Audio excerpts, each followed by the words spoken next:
All right. All right. So here we go. Welcome back, everybody.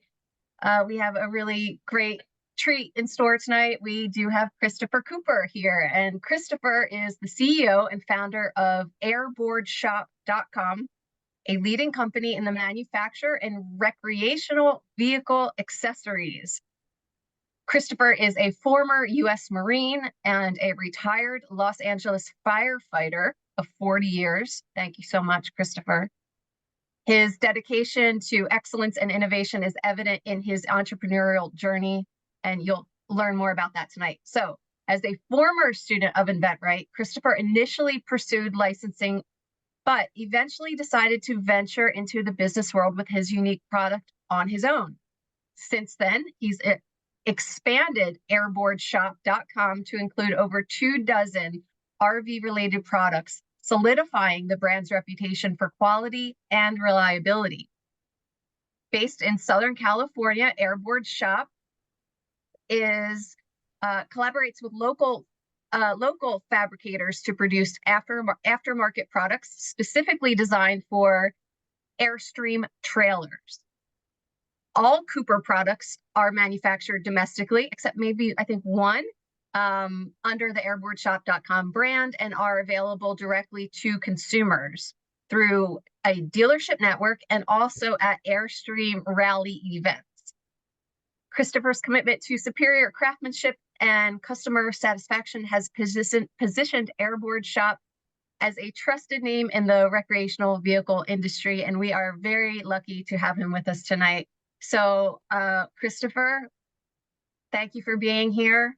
We're so excited to jump in. I know quite a few people have heard bits and pieces of your story. I thought we could just start out. We'll do a quick kind of background and how you landed at where you are now, and then we'll open the call for questions if that's all right with you. So, Christopher, you started as an InventRight student. At when was that? How long ago was that? Well, that was about 4 years ago. I started with InventRight, and I was completely impressed with the program.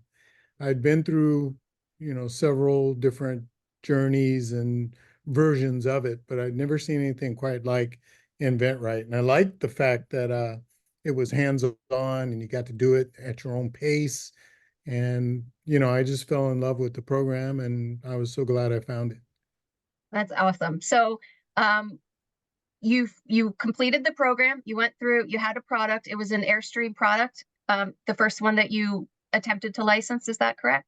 No, actually it was something for the electronics industry. It was a Oh, real small little item about the size of a headband that okay. you made of microfiber, and it was used to clean the screen of a tablet. I Hmm. observed people when they first came out with tablets were having issues with fingerprints because it's a touch screen. And so we invented that product, we developed it, we marketed it, it did really well. It peaked, it went through the normal session that a product goes through, which is, it gets innovated, then you got your early adopters, then you got your main, and then you got your end state with the product. And it was a great product. I went through the InventRight process with it, and I really learned how that process works. Now, at the same time, when tablets peaked, and they still are keeping a real good market share in terms of electronics, but tablets aren't the thing anymore. Now they've basically turned cars into rolling tablets. Every car right now has got a screen in there. And so with the adoption by the Department of Transportation of the automatic braking, we Hmm. went from the tablet mobile tablet transport, and we created an air freshener with microfiber components. And so that was our foray into the car. And we went through that same cycle with InventRight, and I had a lot of no's. And so I decided to venture it on my own. And we did really well with the product. We're still doing pretty good with it. Anyway, so then my other passion, which is camping, kicked in, and I saw the same behavior at the camping arena with people with challenges, and I had the same challenges with my trailer. And so we just pivoted, and luckily for me, being an entrepreneur, the return on investment with my uh, recreational vehicle products is much greater than the previous product. So we, put all our chips in there, and we've been, doing well ever since with the recreational vehicle products.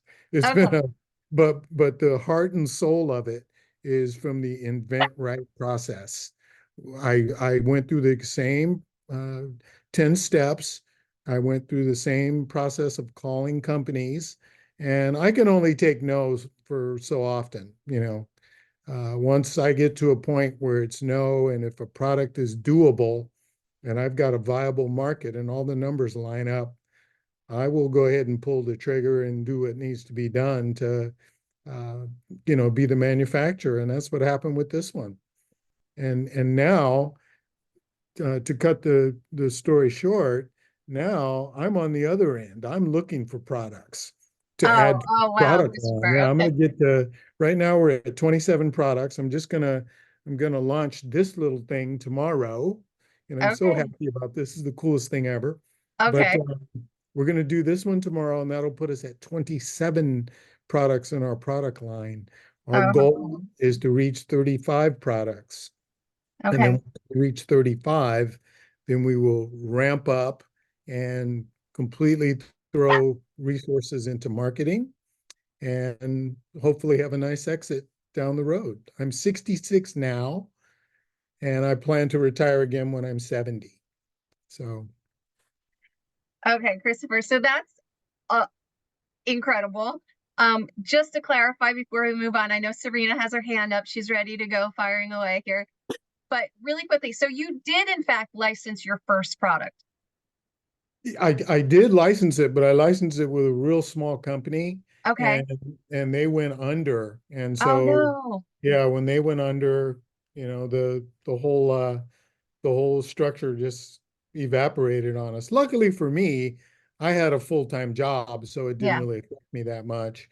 It just honed me and let me sharpen my saw in the invent right process, and then I used it on the next one. So it was really exciting to go through that whole thing and to have that process move along. And I took all those skills from the first lesson, and there were some uh, off roads and Yeah. some ends that happened, but it was all good. Like Mm-hmm. the name of the first product was called the iSlip, and Okay. because it's an iPad, you would Mm-hmm. slip it over. In fact, I have one right here. Oh, good. This is Great. it Let right me here. change the view screen real quick. Uh, Yeah, that's it right there. And Simple. anyway, so that's on a small iPad mini. So we created the same product for the Kindle, Mm-hmm. and we couldn't call it the iSlip because people in the Kindle field are, they're averse. The Android and iPad folks, iOS, or, it's like pickleball and tennis. Yeah. Yeah. So anyway, so we called it the Kinslip, and Okay. we got a cease and desist letter from Amazon about the name. But Oh, unknown wow. to Amazon, I had trademarked the name Kinslip. Okay. And so, they couldn't tell me I couldn't do it because I own the trademark. What do you want to do? So Oh, wow. make me an offer, and they did. And I made a mistake. And the mistake I took is the mistake I made is I took the first offer. I didn't negotiate with them. And that's where I, probably should have called. I probably should have called InventRight and said, "Hey, what am I supposed to do now?" And Wow. Paul I Sorensen. didn't Yeah, you do call that. Paul Sorensen at that point. Yeah, I didn't do that. I saw the money and I said, "Hey, this looks good." And so, we went on our way, and we stayed with that product for about 2 more years, Oh, and wow. yeah, it worked really well. So you've So covered a lot of bases already, and that's only two products. Really interesting stuff. Serena, what would you like to ask? Chris, can I have one of those shirts? Oh yeah, sure. These these We're are both we're both trade CC we're both CC Coopers. Like I want to represent, yo. these are trade show product. These are trade show shirts that I wear. I'm like, I You gotta get a Cooper product. Yeah, you do. know, I'll send I you one. I I Yeah. think will by the time sport this that with call's so over, much we all want pride. one. Yeah. Yeah, What's funny is I belong to a creative group of people, and we meet every Saturday, and uh, everyone kind of promotes their own brand. Hmm. And so, this is my way to promote Cooper product. And absolutely. That's so awesome. You're very inspiring, Chris. there's I a have a there's a couple. there's a box behind me up here on this cabinet, and it's full of hats and boxes and promos for a trade show we're getting ready for in October when we do the recreational vehicle rally known as the International. There'll be 1,500 Airstream trailers there. I'm so there. I am And so fucking there. well, come, I need help. Sorry, but I will Where volunteer. is the ex? I will Where is volunteer, it? Chris. I'm telling Yeah, you right now, I will where is it at? it's in Sedalia, Missouri. Whatever. I will be there and I will volunteer and I'll they'll think I'm your niece or something. I do need help in the booth. Trust me, it's a 20 by, Absolutely. No, I'm there. we got I'm a there. 10 by 20 booth, and we're, I think we're going to be the belle of the ball this year because of this one little product right here. All This right. Well, tiny since little you brought it product. up twice already, let's Wait, give you the mic on that and get a better shot. Do you want to show us what you're so excited about? The Well, big launch for tomorrow? I'm releasing this tomorrow, and what happens is in in an Airstream trailer, you got all these windows. That's what they're known for, the aerodynamic shape and the Yep. windows. And the windows open, and they open on a cantilever like this. Okay. And they're in contact with glass and rubber. There's a rubber gasket that goes around the window. The window and the gasket and the rubber have an affinity for one another. So the window sticks. And when you go to open the window from the inside of the trailer, there's a screen, and then there's this device right here. And this device has a latch that goes through it and releases the window Mm-hmm. backwards. It releases the window. But because there's the affinity with the glass and the rubber, the window won't open. And you can't push through because there's a screen there There's on the like a in. suction too to it, right? Yeah, it's impossible to get this window open. So you have to go outside your trailer with a card or a tool and pry the glass away Wow. from the gasket. But if you put this little piece right here on this piece, it when the latch is opening, when the latch goes to open the window, what Mm-hmm. breaks this the deal? little piece of metal pushes the glass away and The creates, spacer? yeah, and it It's a creates an spacer to opening. remove the suction? Yeah. Okay, And so it creates this opening. And that's awesome. now you don't have to go outside. It's seamless.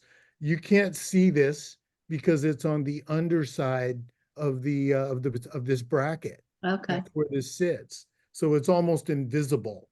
But anyway, every trailer has this problem. Some trailers, like mine, have 6 windows, and the big trailers, the 33s and 30-foot trailers, have 10 windows. So each window has 2 of these brackets. Mm-hmm. So you're going to need 10 of Wow. these per per trailer. That's why I sell them in this big stack like this. And but anyway, so that's our next product. I'll let you in on a little inside information. Okay. These are made onshore, Yep. right?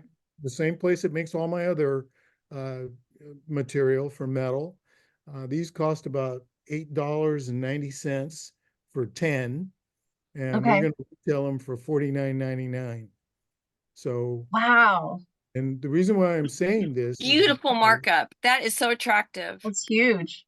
exactly, and that margin for me, the line on the margin is 65%.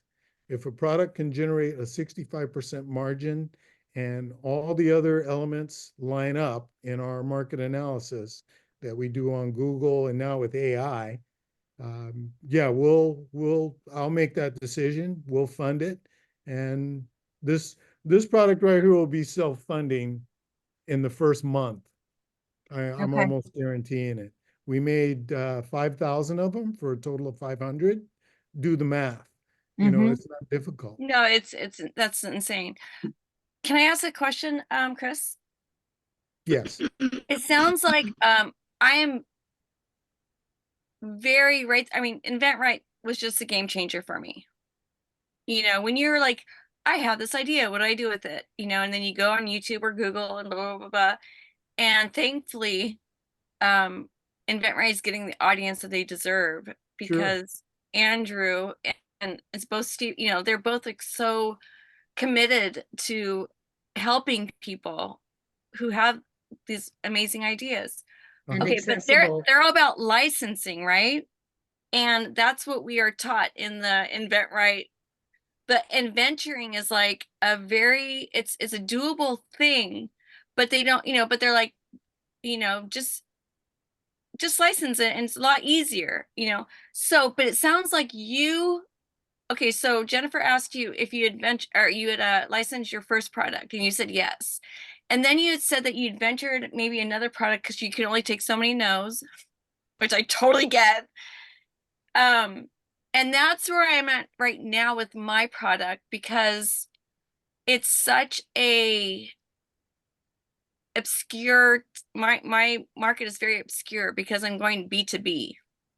I'm not selling to a consumer. I'm not Oh, selling, you know, like I'm not asking Walmart to, you know, put it on their shelves. I'm asking it to be in every grocery store for the consumer to use. Just a So reminder, Serena, this is recorded, just so you know. that's fine. And but Yeah. I have my product Oh, yeah. patents. Yeah, you do. I just got But for confirmation. everybody else too, not to interrupt, but I want to put that out there. This is being Thank recorded, you. so use caution with what you Yes. say. But please Thank you go so ahead. much. So I'm now I'm way more comfortable, you know. That I mean, makes total sense. it did cost a lot, but I'm in my heart and everything in my soul tells me like I had to do this. And my parents thankfully helped me with that. Yeah. And I went through Kevin Prince, which is like way reasonable, like Yeah. so ridiculously reasonable and just professional. Yeah.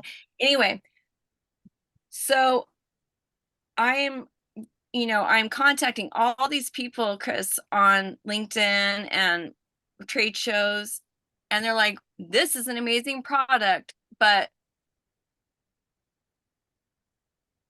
they're all telling me kind of like venture it, which I don't have the capital to venture it, but also I'm learning that a lot of people are not familiar with licensing. You know, like companies even are not super familiar because they have their internal product developers and procurement, you know.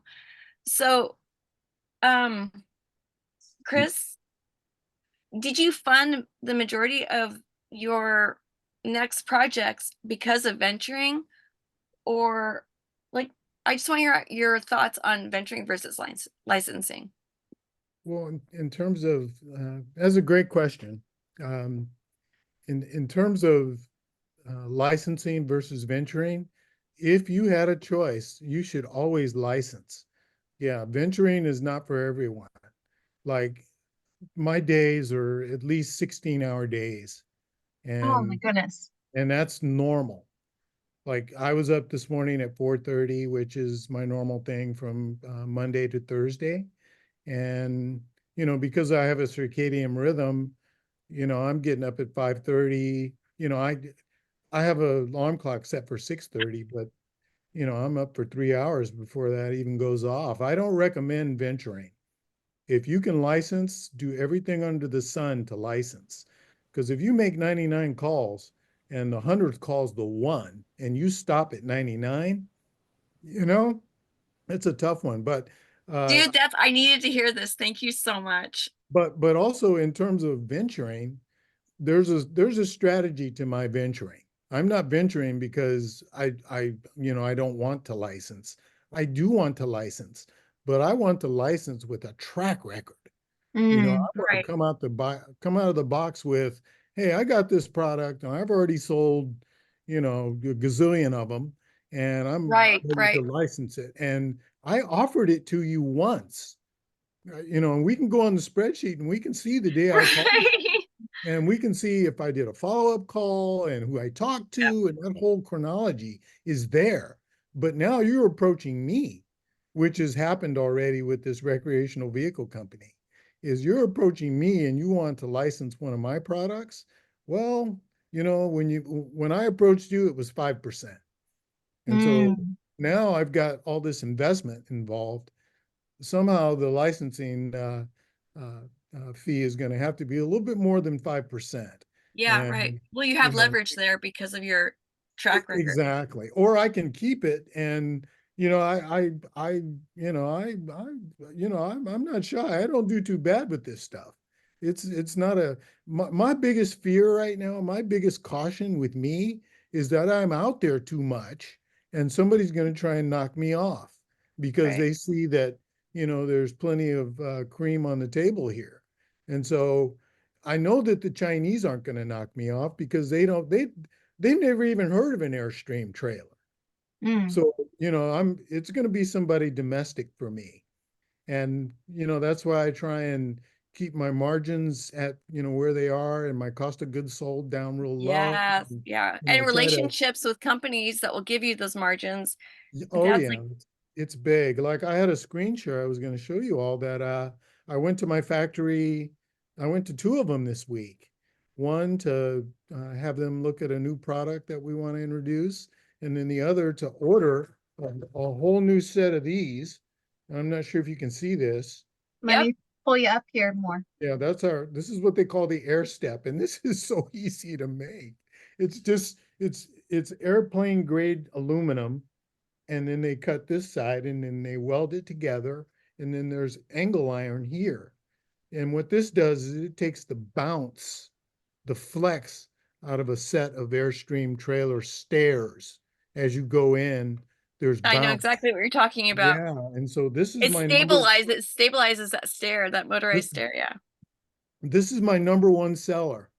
I Wow. probably sell a handful of these every day. And So cool. it's also an add-on product with a bundle. When people buy my premium product, which is $275, they look at this, and I'm the lowest on the market that makes this product. There's others out there, but theirs are $20, $30 more.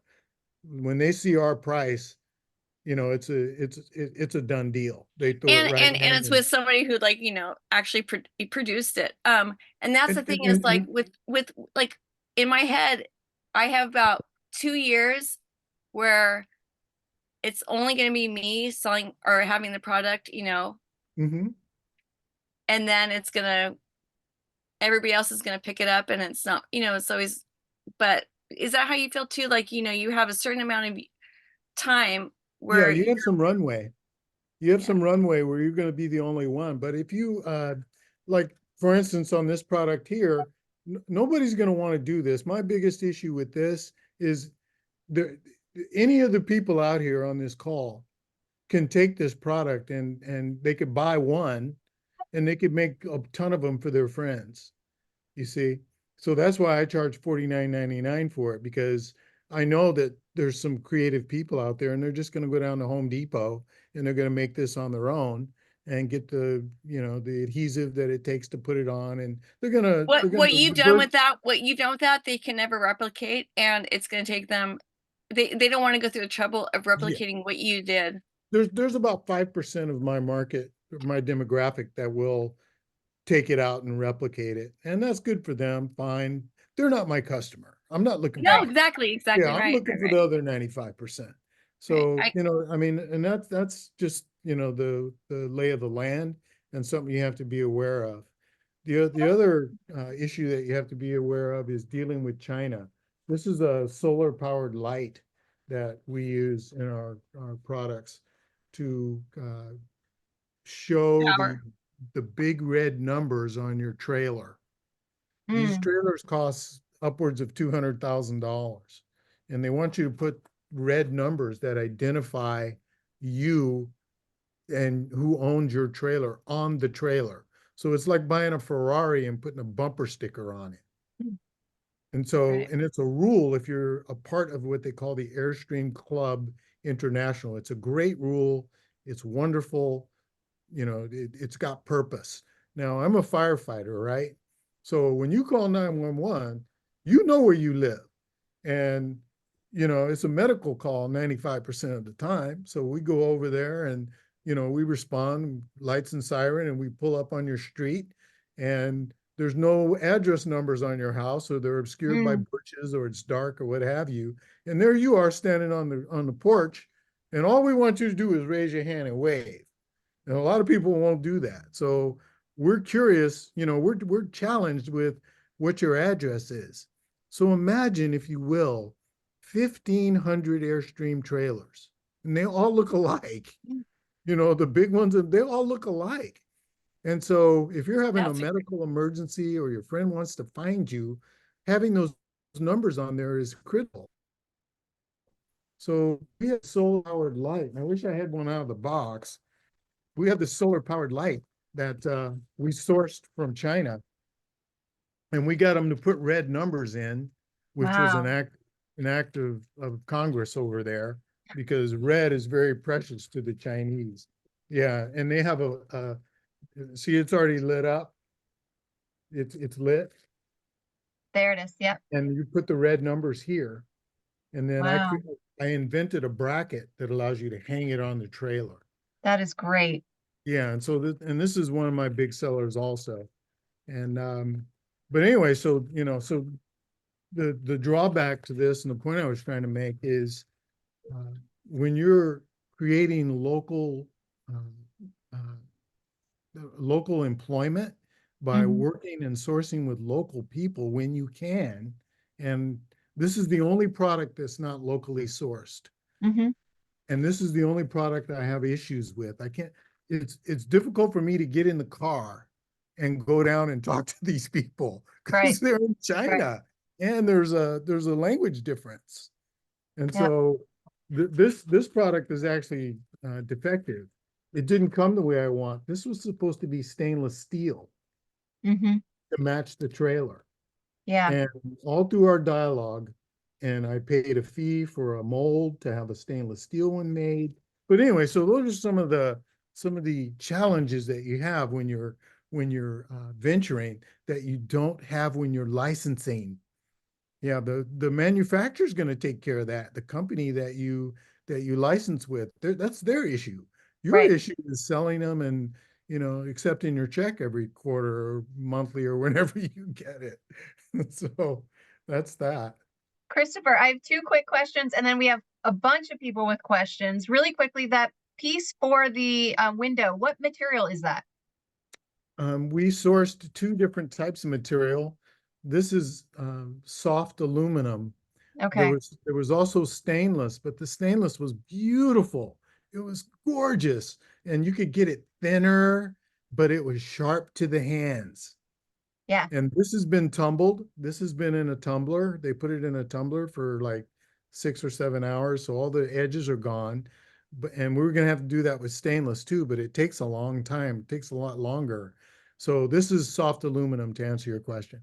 Okay. And then my last one before we get to Edgar, and then John, Michelle, and Patty.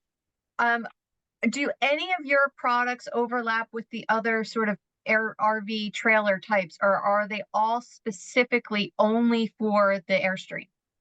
That's a great question. And the answer is they only work with Airstream, and that's the beauty of that niche. And Mm. when I say venture, Hmm. if you in your market analysis can find that you have that niche market, and that niche market has disposable income, you know, we're talking about baby boomers here. You know, these are the people that are spending all their kids' inheritance, you know. So, you know, price point is I mean, they're value oriented, but you Yeah. know, your product has to stand on its own 2 feet in terms of value. Like here's another product. This is our Cadillac product here. And this is called the Airboard. And this is diamond plate aluminum, powder coated. And then this little part right here that I created, allows you to attach this to the trailer. And if you know anything about Airstream trailers, they're kind of built like an aluminum can Mhm. with wheels. Mhm. And the fact that most trailers have what they call slide outs. When you park the trailer, you push a button and the sides expand out for Mhm. more room, and it looks like a house inside. Yeah. Airstreams don't have that. They Yeah. don't have a feature. So storage is huge. And with that plate that I just showed you, it creates 1,700 cubic inches of Wow. additional storage space. And with the other modification that we've created, it creates 3,400 cubic inches of storage space, which in Airstream talk is a completely new storage compartment. And Wow. when people see this product, the one I just showed you, and the other one that's over there, the one that's the really coolest one of them all, is they just say, "Hey, take my money." Yeah. It's incredible, and Absolutely. that's what's put us on the map, and we're just thrilled as ever. Again, it's not about me. It's not about me. Tomorrow, I'm going to Malibu. I'm going to Windward Beach for Okay. a film shoot with the trailer. I'm taking the trailer out, and trust me, I could do that for the rest of my natural life. Mm-hmm. But it's not about me. It's about creating jobs for people. For instance, this is one of our boxes that we ship in, and this box is sourced locally. And probably in June, no, early July, I'm going to ask all my vendors to give me an analysis of how many hours it takes, how many job hours we're creating in their shop. That's so great. That's beautiful, Christopher. Yeah, and Um, this company is really cool because when I pull in the parking lot, this company and the company that makes my other fabrication, my metal fabrication, they literally run out to the parking lot to meet me. I mean, because they know that I got something in my pocket or, yeah. in a briefcase or something that's going to keep the lights on over there. Wow. How Yeah. special. That's beautiful. All right, man of the people. Let's jump to some of these questions. More and more hands keep popping up, and there's questions in the chat, and we're already almost out of time. So let's go, Edgar. Hi, Chris. How are you? Congratulations for everything. And I was recently watching a YouTube video on a toy that Spin Master recently released, and it it's I think if you want to develop products and be an inventor, you need to have an engineer's mind. You need to sort of have a mechanical, inquisitive mind, to see uh, how everything works, the materials, how it could work better. And that's one of the things that the invent right methodology developed in me.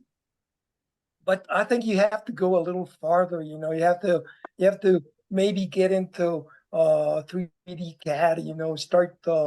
Start doing things, doing 3D models and renders with that program and all stuff.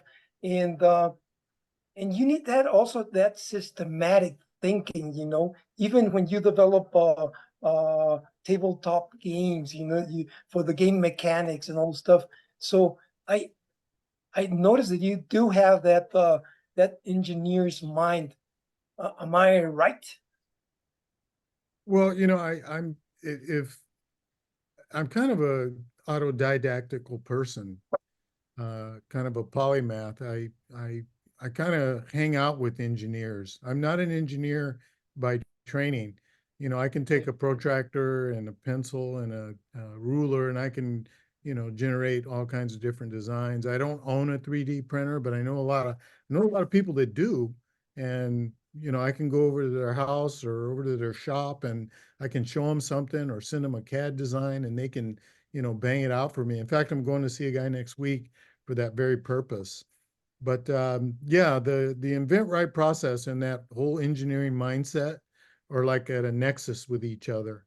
And Yes. when the Yes, two yes, meet, it's a beautiful thing to watch and to right. witness. Yeah, Agree. when I was with the fire department, the policies and procedures there were so rigid that they almost discouraged innovation.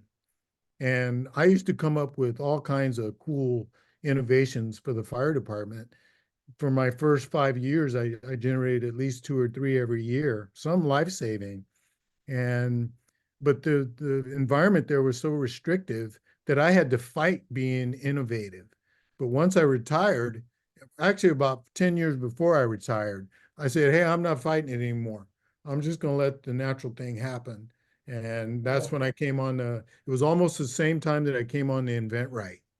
The two were almost synonymous with each other that occurred. okay. Thank you, Chris. Oh, you Thanks. bet. Thanks, Edgar. John, welcome. Unmute yourself. Got it. Okay. Well, Chris, I got to say, for a guy who works 16-hour days, you seem really relaxed and definitely on top of the game. So, and you make venturing sound like fun. So, even though you're warning us against it. So, I'm really enjoying listening to your stories there. A question. So, you tried to license, you got fed up with the nose. And so, you're creating this portfolio of products, which makes sense. I wasn't clear. Are you licensing from other people at this point? Well, that's a good question to ask right now, because I just went to dinner the other night at a friend's house, and he makes airplanes. This guy, he builds his own kit airplanes, which is phenomenal. And he also makes some other things that were kind of cool. And I said, man, why is this in your garage? This is not supposed to be in your garage. This is supposed to be out with everyone enjoying your creativity, your innovativeness. This is supposed to be in the hands of as many people as possible. And so we almost got to the conversation of where I was going to offer, him a license to, he didn't want to do it. He didn't want to make the product. I said, hey man, look, turn it over to me and we'll do it and we'll pay you a percentage. And that's basically a license. And so, I like you said before, I just got tired of all the no's, and I'm a positive thinking person, and I just wanted to see, my products in the light of day, and I wasn't going to take no for an answer. So Christopher, I think you did mention earlier, though, that you are considering now maybe opening up to outside innovation and bringing on a couple other people within the Airstream space to license their products. Is that correct? yes, yeah. In fact, the guy that makes the airplanes, he showed me two products the other day Okay. that And were like, right down Main Street. so, And but they're airplanes that are Airstream related in some way? well, no, he makes airplanes, but he also owns an Airstream. And that's Oh, how I okay. met him. Yeah, that's how I met Okay. him. And they live in the same city that I just moved to. And I'm very new around here. And so, he knows where all the good barbecue places are, the good back streets and all that. So we went to his house for dinner, Okay. and they've got a little hangar. I mean, you should see this guy's hangar. You could eat off the floors. It's the most beautiful thing ever. Oh, wow. And and then he's got a picture of the P-51 B model up on the wall. His wife is a former airline pilot. So this is the kind of people you kind of come across in the Airstream world. You Okay. know, they say you're the average of five people Yes. around you, Yeah. and that's the people I'm swimming with at this time. Engineers, Yeah. people with that kind of a background. That's good company. But okay, so just to clarify though, for the Cooper products line, for the Airstream line, Are you looking for outside submissions for the Airstream products? Yeah, Or you're I saw one here the last week and I forgot to act on it. And, okay. I confess I forgot to act on it. I had lunch one time with Dr. Dre, the Oh, famous nice. music mogul. Yeah. He has a big B in the front of his name. Mhm. But so, and I asked him, "What is your creative process?" Mhm. And at the end of the day, he told me I just wake up. But he keeps a piece of paper and pencil by his bedside, probably his phone now with notes, because that's how Yeah. I do it. Yeah. And he says he wakes up in the middle of the night after having a dream of first he absorbs all he can during the day, and he Yeah. doesn't fight it. He absorbs it, gestates it, and then it comes out in a dream, or his brain formulates it, Yeah. and then he writes it down. But then he said to me something really cool. He goes, and then if and I wake up the next morning, and when I look at it, if it's actionable, I take action. And Nice. that's what we do. Yeah, that's what I do. But in terms of license with other folks, you got ideas that fit in the realm. I'm trying to get to 35 products and I got 27. Okay. So, we got All 8 right. more to get. So we're clear on that. Everyone has that nailed down now. Don't, try not to berate them, but if you have the good ideas, you know how to reach them on LinkedIn. And Christopher, I gotta admit, that's the third time and I think 3 sessions in a row where we've had this conversation about having that notepad by your bed and all the good juicy dreams coming to you, giving you the great inspiration. So thank you for reminding us to do that again for anyone that's not doing that. John, do you have any continued or questions we didn't answer, or was that it for you? I know your hand's still raised. I'm good. Go on, move on. Time is short. Thank you. Okay. Thank you. Thanks, John. Michelle?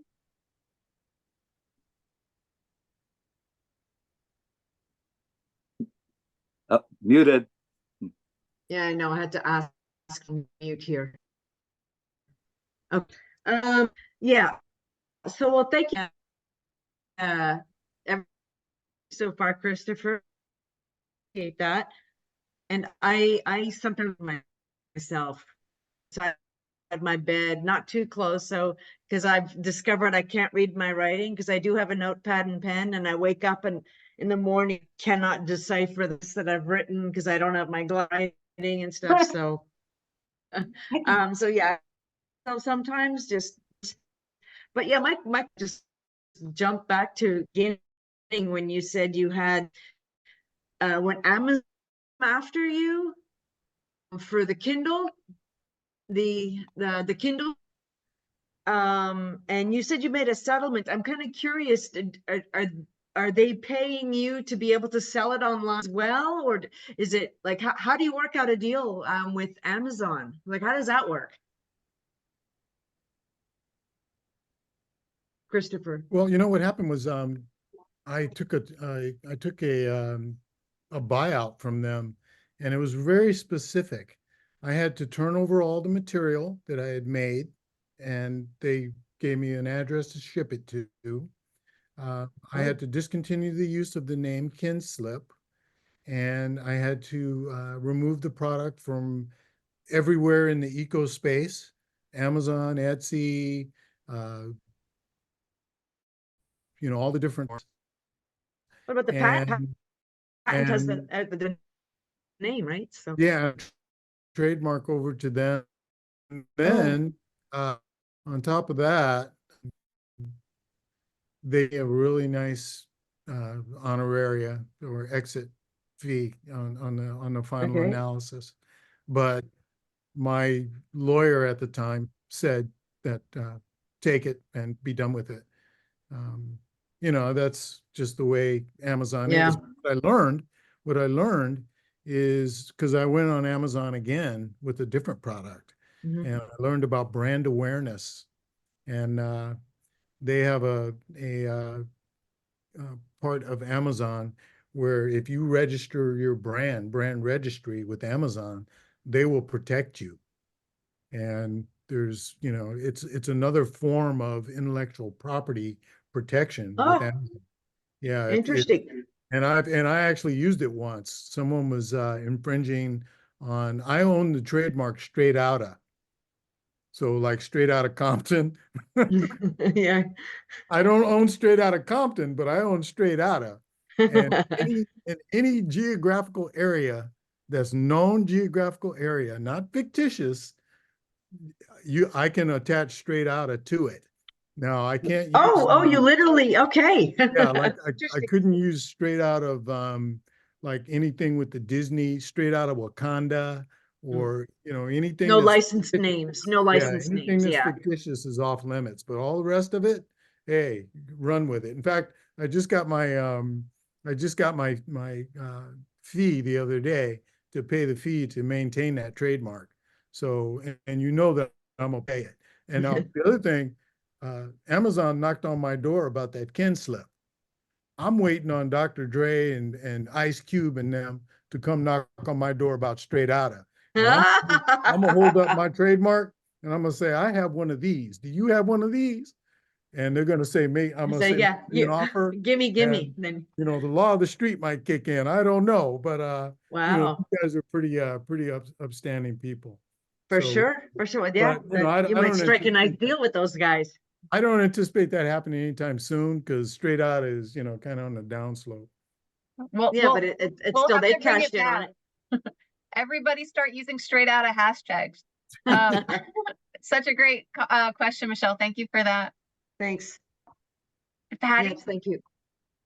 Hi, well, thank you so much, Christopher, for being sharing all your stories and your wisdom, and thank you for your service to our country and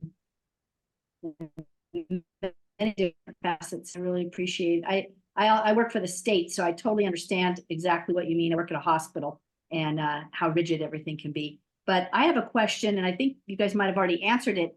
You're on LinkedIn? Yes. Okay, so I thought I would connect with you and see if I have one idea that it's in the back of my mind, and probably everybody else here has this problem, but I think, oh, it's squirrel. And you go to the next thing before you kind of finish the last thing. And so I'm really trying very hard because I work full time, I'm trying to stick hard with what I'm doing right now and not get sidetracked. But I have a really cool idea that I would love to see somebody else run with it and just get a very small portion of it if it's something you'd be interested in. So maybe we can talk. Send it. We'll take a look. We'll sign some NDAs and whatnot, and we'll take a look at it. I'm Sounds helping my sister right now with the product that she's working on. Okay. And, she's very beginning stage. I've tried to get her to go to Right. She's a pharmacist, so, she's got, one of the pillars of Robert Cialdini's 6 pillars. She's an authority. Mm. And, she's already, past that stage, but she's got a great product. I'm sitting there looking at it now, and I just talked to her this morning. But yeah, send it if you have it. I'd love to see it. And, that's our goal is to, keep moving on with products. So, Okay. Yeah. So if anyone wants to connect with Christopher, he is tagged in the post on my profile. So you can go to my profile and look at the post for the event, or the event invite itself has him tagged in it. And that's a great way that you can connect with him. Thank you, Patty. Wesley. Yes, hello. Hey, thanks for being here, Chris. And sorry, I've got a pretty bad strep throat, but I didn't want to miss the session because I've heard some of your teasers in our earlier meetings, and I knew it was going to be good. So my question for you is the Eventbrite path is fairly specific and unique, and their training material is fairly comprehensive for that path. You've gone this other direction, the venturing, which is an entirely different and elaborate ecosystem. Can you recommend any resources that you relied on early in your journey to kind of get an overview and to orient you into the space and things that you used for training? And then a second part of the question is members of your current team, who are the main and important ones? Thanks. well, Thanks, Wesley. Great question. Yeah, excellent question. And the reason why is because, I don't do this all by myself. I'm exhausted today, believe it or not. Oh, And I looked at my Shopify account the other day, the Shopify site, and I know now today why I'm so tired today. It's because we're having one of the best weeks on our Shopify site that we've ever had. And what that relates to here is I do all the fulfillment of our mm, products. I'm going through boxes and cartons, and I've already gone down to the supply house to get more shipping material, foam and all that kind of thing. And I'm going, why am I so tired? yeah, I look at my Shopify and I'm going, yeah, this is why I'm so tired. But I do have a team. I have a Shopify expert that takes care of everything. I have a Google account expert that takes care of everything. And these people aren't free. They work for a consultant fee. I have a consultant that I pass some task off to. I have an accountant. I have an IP team, and so it's not just me. There's a lot of people that are behind me. I've got that whole manufacturing base. There's 4 different factories that we work with locally, and so that's my team. In terms of the InventRight process, um, I went through it very, very meticulously. I followed every step, every rule, and being a firefighter from a firefighting background in a bureaucracy, I could do it pretty easily. But once I got to the certain apex of no's, I just turned the corner and went the other way. And that's not to say that I don't still pursue licensing. It's always my first option when I get inspiration for a new product, especially in a different space. My next product that I'm doing is, oh, it's the coolest ever. yeah. That one is, I'm going to have more fun with that one than I'm having with this one. So, and I can't wait to do it. I'm so excited. Yeah. Christopher, that's really exciting. I had a suspicion that your brain maybe never stops. So whatever it is you're working on might be drumming up new ideas in your head, whether that's washing dishes or, taking the dog for a walk. I don't know when you sleep actually, but just to follow up with Wesley's question, do you have a specific resource in terms of a podcast or a book or something that you usually refer back to that kind of helped you get on the right path when it came to bringing the products to market on by yourself? Yeah, if you All look over those. my left shoulder here, that's my library back there. Okay. And whatever the issue is, I go to that library and I pull a book, or I can go to an electronic source. I like Alibaba for my sourcing with Yep. with China. The reason why I say that is because I got to know the baseline before I go talk to the onshore folks. I got Okay. to know what that leverage is, and I got to know what the capability is. Um, I like to Google a lot Okay. and research uh, certain elements and certain components of Yep. different materials and different fabrics and things like that. Yep. Um, I also like the U.S. Patent and Trademark Office. They have a real good site. If you can navigate through it all, Yeah. it's pretty helpful. Yeah. Uh, I the other mentioned a good YouTube channel as well. A lot of people don't know that. Yeah, and I like there's some pretty good folks out there on YouTube. Stephen Key is, Yeah. one of my big followers, him and Andrew. Yep. I follow them pretty religiously. Um, whenever whenever I get to a point where, I'm thinking about uh, uh, going in a different direction, I always think about all the other inventors out there, the people on Mm, this Zoom call and the people in some of the other groups I belong to. And that's what motivates me a lot of times is, they're going through it. They're doing the same thing. I can be a role model or an example to someone, that I can help, or someone can help me. I'm not in this thing by myself. I know there's someone out there that can help me. I can find yeah. someone. I apologize for my LinkedIn account. I don't really manage it that well. It's okay. Um, I just You're put it up you're there doing great because, on there. You're doing great yeah, on there. it's okay. I mean, it's not, that's probably going to be one of my goals for the third quarter of this year, is to upgrade all my social media. So I think it's your profile is pretty thorough, and the fact that we can actually connect and reach out and get in touch, and you respond back pretty quickly. That's pretty much all we can ask for. So thank you for that, Christopher. I Yeah. wanted to ask you before we get to Michael and Michelle, in terms of your resources, you mentioned doing a lot of market analytics with I think you said with using AI. Can you just expand on that? yeah, AI is a great tool. I was using it today, in fact, Mm-hmm. when I come up with a certain amount of prompts. They got the chat 4.0 that came out Yeah. this week, and so I was kind of Yeah. exercising a little bit with that. But yeah, it's a great resource. I had it write my last PPA for me. Yeah. I said, write a PPA in the U.S. Patent and Trademark Office format for the following product, the Wow. following innovation. I listed, the key features, and Yeah. it wrote it out in, like, I don't know, like about 30 seconds. Yeah. I'd still be on the computer trying to figure it out. But yeah, that's a great resource. And AI is definitely gonna be a game changer. I just have to exercise it a little bit more and start getting some of the image formulation down. Maybe I can do Mm-hmm. some of my patent drawings, Yeah. or things that are accepted. That would be awesome.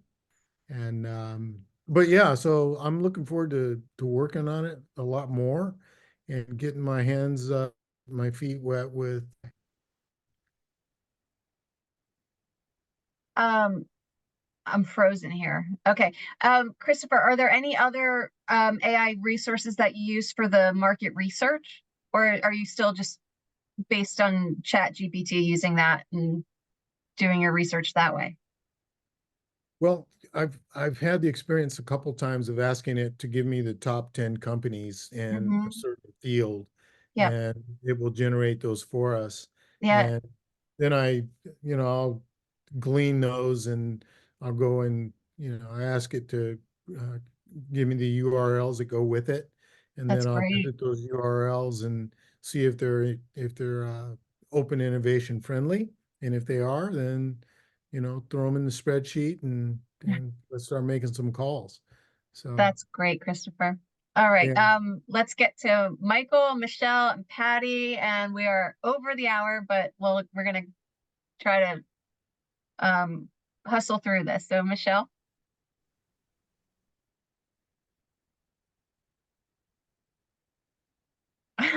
I gave Michelle the Okay, job to yeah, unmute sorry. everybody. And now she's Yeah, sorry. I'm just wondering, when I know you tried to keep everything like within North America, but when you were looking for your suppliers or your sources in China, how did you find a reliable source? Like, how did you know where to go, or was it word of mouth? Did somebody recommend your sourcing?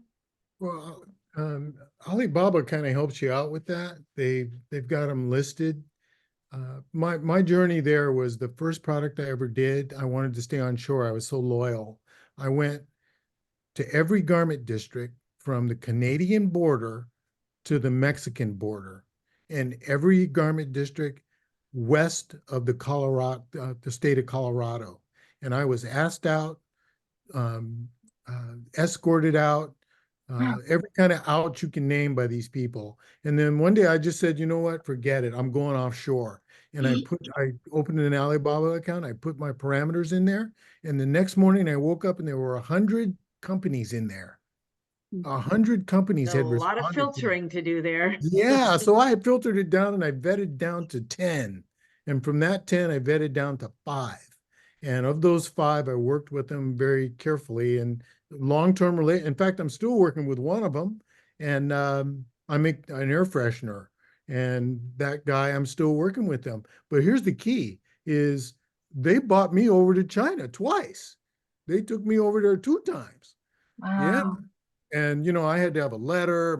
They took my passport for like 2 weeks or something, and Oh, gave it back that's to kind of me, and scary. That's kind I of made the trip scary. over there. And when I went over there, both times, they treated me like a king. Okay, well, yeah, I went there so with okay, yeah, I $100 mean, in my I would pocket.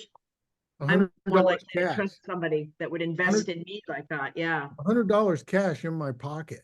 And I came back with $95. Yeah, That's they wouldn't let me fantastic. spend any money. But yeah, to answer your question, yeah, dealing with China can be a little onerous and you got to be careful. The first couple times I sent money over, I sent it over with Western Union. I'd be terrified to, yeah, Yeah, I'd be terrified. I I mean, didn't sleep that it's night. strange. And so the next time, and then something happened once and that educated me to get a real bank account. And I went to Bank of America and I'm still there. And the only reason I have that Bank of America account, the primary reason, and when I meet with my bankers, when I go and see a banker, I tell them the only reason I have this account is so I can send money internationally and it's secure and I have a good method to do it. It costs Okay. $45 to ship it. That's the whole thing about Bitcoin is, Uh-huh. it's free to ship it. It's free to send money back and forth. But, that's why the banks don't like them at first. Yeah. And so, but I'll pay the $45. Just make sure my $10,000 gets over there and back. Okay. Absolutely. Absolutely. That's a small fee actually for that kind of the size transaction. Yeah. So, That's fair. dealing with China, that's what happened here is, I had to send money over to China to get this product there and back. Are they going to send you one now that actually has the metallic finish that you were expecting? We're still negotiating. Yeah. Yeah. So, Because money went into that too, right? yeah. And I pre-sold Your those. money. I pre-sold those and about 24 of them sold. So I had to Wow. call 24 customers and let them know that you're either going to get a refund or I'll sell you this Replacement. plastic one, but there's going to be a discount price for you. And, when the stainless steel ones actually do come in, you'll get one of those complimentary. Wow. So, Wow. yeah, That's nice. Yeah. yeah. It took about 5 hours to get that task done. Yeah. Yeah. Long distance communications can be tough, I Yeah. guess. And also there's the time zones you have to consider too, right? Yeah, and then there's also there's time zones going east for me, and then there's time zones going west over to China, and then there's the language barrier. Mm. So I've hired an inspector Need some before. Asian friends. Yeah, I've hired an inspector before, and that's a good method to go. And Okay. Alibaba offers that service as well. I also Alibaba offers the service. yeah, they offer that Okay. service. Good to know. Yeah. I Okay, also thank you went- very much. Yeah. Thank you. Patty. I just had a couple of quick comments. As far as venturing, SCORE, it's an acronym for like retired engineers. They're a subset of the Small Business Administration, and they're wonderful. They will help you write a business plan. They will help you with all the steps if you want to venture. So I think that would be a good, and you can meet with a coach for free, and they have very inexpensive classes too. So I just thought I would throw that out. And then also I went to a seminar with the toy and game industry a few months ago, and they talked about using Chat GPT and some of the other AI, and to be very careful because you don't own what you use AI to write with. Yep. So I didn't know if you knew that or not. So I just thought I'd throw that out. Yeah, talking about the business structure, those local resources are so important. Just about every region in the country's got an SBA branch, and then you've got your business development and enterprise zones that people have access to a great amount of resources. I've used those. Some of the relationships I've established in those arenas are still ongoing, and they've actually bought products from me before for different types of events that they have. So, like they want some little tchotchkes, so they'll buy some air fresheners. So that kind of helps out. Never not working. Those are good. Also, I haven't signed up for any of them yet, but the minority business enterprise groups are very helpful. Yeah. I've just completed one with the veterans with Syracuse University, which was really cool. They Mhm. flew us into Dallas, Texas, Oh, and nice. put us in a hotel for 5 days. And it was, seven-figure government contract people to me, and Wow. the range. We got to audition for Shark Tank while we were there, No. meet some of the producers on the program, and just I never seen anything like it for veterans. I mean, it was way over the top. 5-star hotel, Wow. 3 squares a day, all kinds of networking, beautiful You earned opportunity. it. You earned Yeah, it. Good. it was Yeah, great. Mhm. finally. Great. Good for Um, you.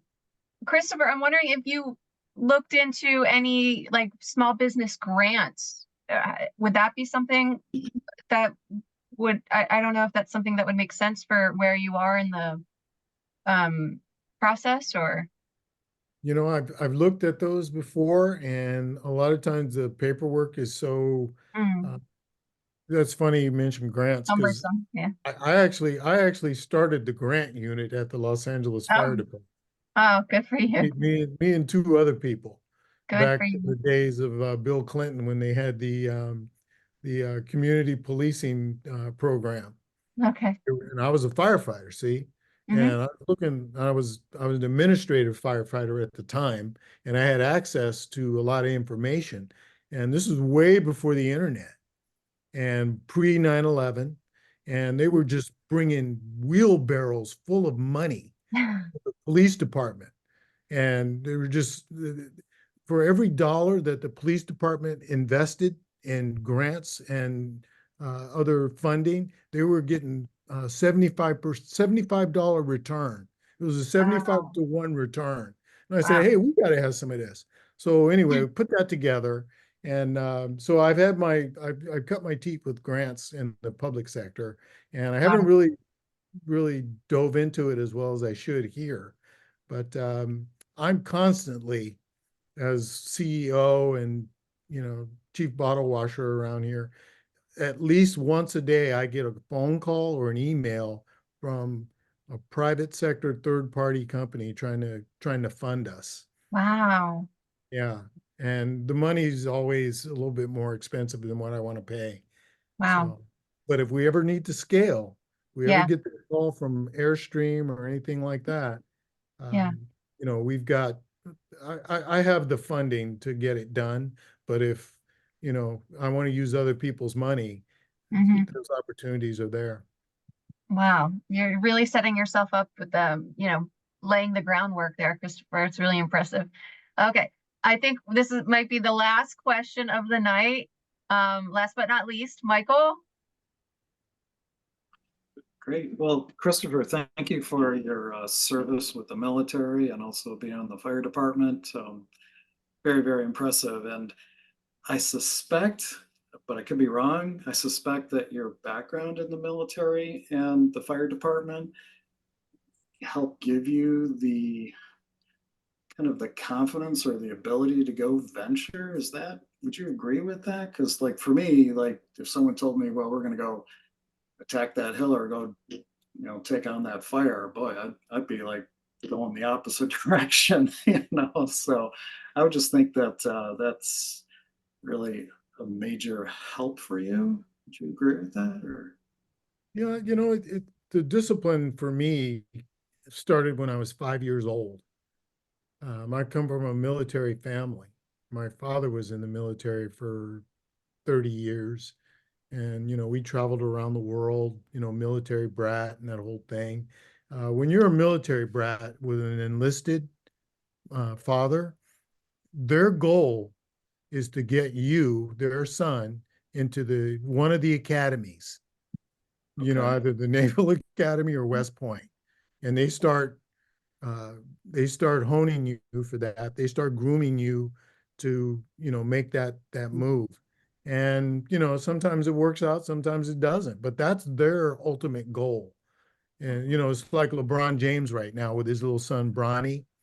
He wants that kid to play in the league, and it's the same thing with military folks a lot of times. Especially if you got two sons, you want one of them to go, and follow you. So I've had a military discipline background my whole life, is what I'm saying. And that just transferred over into the Marine Corps. And, I was a wrestler in high school and, on the track team. And, then I became a firefighter. And, So we did, no ambition whatsoever. yeah, we did some phenomenal things while I was with the LAFD in terms of innovation, saving people, risking it, that kind of thing.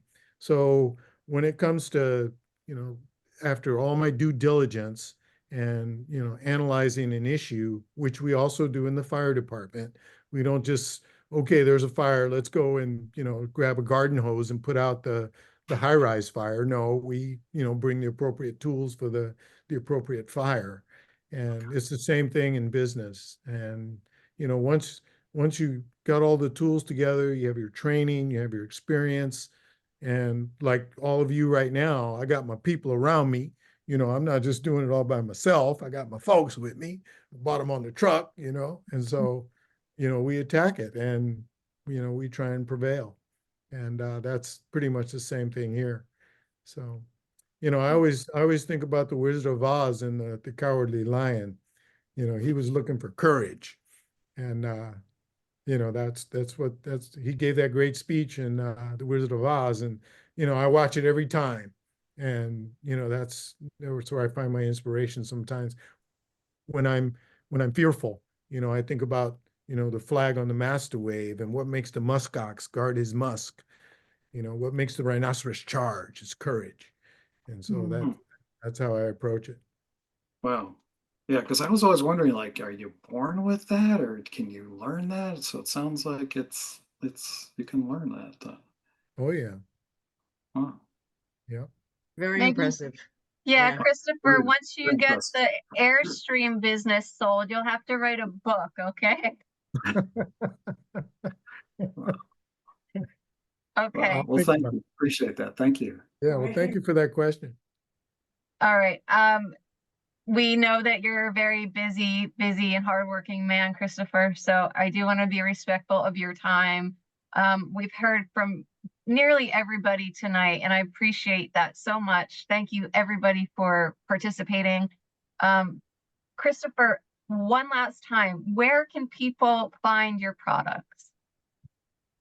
Our products are found at a website called airboardshop.com. It's all one word, and it's formatted for the recreational vehicle market, and it's expanding. I'm always Oh